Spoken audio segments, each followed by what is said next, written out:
तेजस्वी यादव एक बार फिर से जबरदस्त चर्चा में आ गए हैं। अब आप सोच रहे हो कि तेजस्वी यादव तो चर्चा में हैं ही, उनकी तो बातें हो ही रही है, लेकिन इस बार चर्चा वो अपने विरोधियों के कारण है। जबरदस्त ढंग से तेजस्वी यादव की चर्चा हो रही है और तेजस्वी यादव को ढूंढा जा रहा है। आपको बता दें कि लगातार चुनाव परिणाम आने के बाद से तेजस्वी यादव एग्रेसिव थे, लेकिन बड़ा ही संतुलित ढंग से वो अपनी बातें रख रहे थे।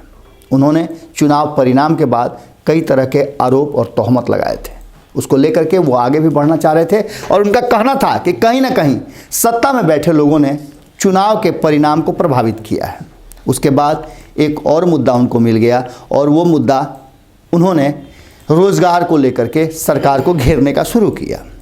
बहुत ही छोटे सत्र, जिसमें 17वीं विधानसभा को लेकर के शपथ ग्रहण के साथ साथ राज्यपाल के अभिभाषण और उस पर नीतीश कुमार और तेजस्वी यादव के बीच में हुई नोकझोंक, और नोकझोंक ही नहीं, एक अलग स्तर तक जो हुई वार्ता, उसको लेकर के चर्चाएं ज़बरदस्त हो रही थी। और उसको साथ ही नीतीश कुमार जब ये बात देखे कि वो बिल्कुल अलग थलग पड़ गए हैं, भारतीय जनता पार्टी में उनके साथी जो उनका हर पल साथ दिया करते थे, उनके लिए लड़ झगड़ जाया करते थे, वो नज़र नहीं आ रहे थे।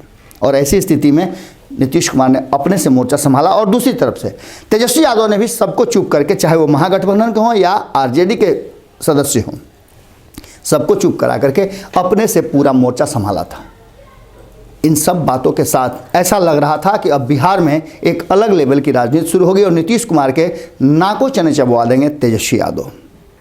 बिल्कुल इसी अंदाज में जब किसान के आंदोलन की बात हुई और दिल्ली से यह आंदोलन बिहार तक पहुंचा, तो तेजस्वी यादव ने इस आंदोलन को एक नेक्स्ट लेवल पर ले जाने की और सड़क पर उतर करके इस आंदोलन के समर्थन में अपनी पार्टी और महागठबंधन को खड़ा करने की बात कही थी।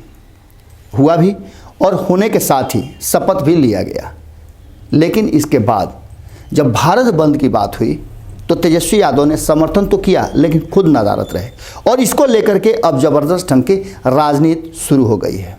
साफ तौर पे विपक्ष का कहना है, और विपक्ष के प्रवक्ता, जदयू के प्रवक्ता संजय सिंह साफ तौर पे कहा कि कार्यकर्ता और जनता तेजस्वी यादव को ढूंढ रही है और वो दिल्ली के लिए उड़ गए हैं। इतना ही नहीं, बहुत सारी बातें कही गई हैं और कहा गया है कि तेजस्वी यादव में न तो पेशेंस है और न ही उनमें नेतृत्व की क्षमता है। वो एसी रूम की राजनीति करते हैं, उन्हें सब कुछ विरासत में चाहिए। आपको पता है कि तेजस्वी यादव को लेकर के उनकी भी पार्टी से शिवानंद तिवारी ने किस तरह से स्पष्ट तौर पे पार्टी कार्यकारिणी की बैठक में ये बातें कही थी कि तेजस्वी यादव को अभी नेता बनने में समय लगेगा, क्योंकि उन्हें सड़क पे उतरना पड़ेगा, आंदोलन करना पड़ेगा, जेल जाना पड़ेगा, तब जाकर के वो नेता होंगे।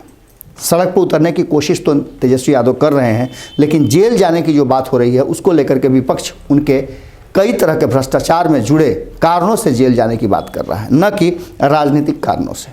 अब देखने वाली बात होगी कि तेजस्वी यादव नेता प्रतिपक्ष की भूमिका में क्या पिछले कार्यकाल की तरह ही रहते हैं या फिर वो नीतीश कुमार के लिए एग्रेसिव राजनीति करते हैं। हालांकि एक बात और इसमें कही जा रही है कि कहीं ना कहीं अभी तक इस बात का अंदेशा सभी को है कि नीतीश कुमार इस सरकार को लंबे समय तक नहीं खींचेंगे, और यही कारण है कि तेजस्वी यादव भी बहुत सॉफ्ट होकर के अपना आगे की रणनीति तैयार कर रहे हैं।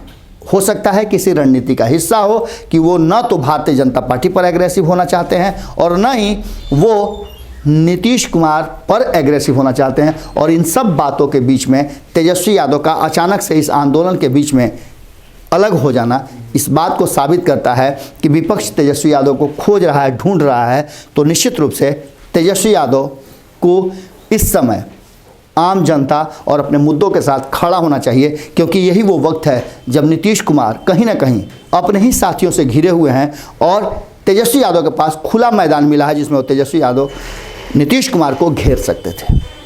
अब इस खबर के साथ एक नया धारा शुरू हो जाएगा और बिहार में तेजस्वी यादव की खोज और तेज़ी से होने लगेगी, क्योंकि जैसे ही तेजस्वी यादव पटना से दिल्ली के लिए कुछ करते हैं तो तेजस्वी यादव को पटना में खोजने वालों की संख्या बहुत ज़्यादा बढ़ जाती है। जुड़े रहें भारत लाइव के साथ, खबरों का सिलसिला लगातार जारी है। आपका पूरा ध्यान भारत लाइव पे होना चाहिए, क्योंकि भारत लाइव का ध्यान खबरों पर है और भीतर खाने से खबरें निकाल करके आप तक पहुंचाने की जो जिम्मेवारी हमने ली है वो हम पूरा करने में पूरी तरह से अपना सब कुछ दांव पर लगाए हुए हैं। आपने देखा कि किस तरह से हम खबरों को आपके लिए सहेज कर, संभाल कर और भीतर खाने से निकाल करके ला रहे हैं। जो खबरें बिहार और देश की स्ट्रीम मीडिया में और राजनीति के घरानों में चर्चा का विषय बन रही हैं। सच्ची पत्रकारिता को जीवित रखने के लिए, जीवंत रखने के लिए आपका सहयोग अपेक्षित है।